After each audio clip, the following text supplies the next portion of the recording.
Good afternoon sa lahat po, no? May nakita lang akong video a while ago, no? I just saw this on YouTube, no? Share ko lang, mapapakita ko sa inyo kung ano yung epekto ng init. Sana hindi pa mangyari sa atin yan dito sa Pilipinas. Yung video, guys. Ito pala ay sa bansang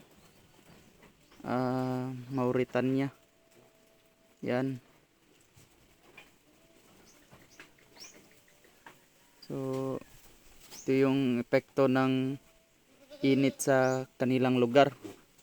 Yun, oh. Yan yung livestock nila. Yan. Pirti naman yung duasa. Yan yun si kuyang nag-aalaga ng tupa at kambing. Ang link pala sa gustong manood ng full video nito is ilalagay ko lang sa description box. Yan. Yan yung alaga niya. You know?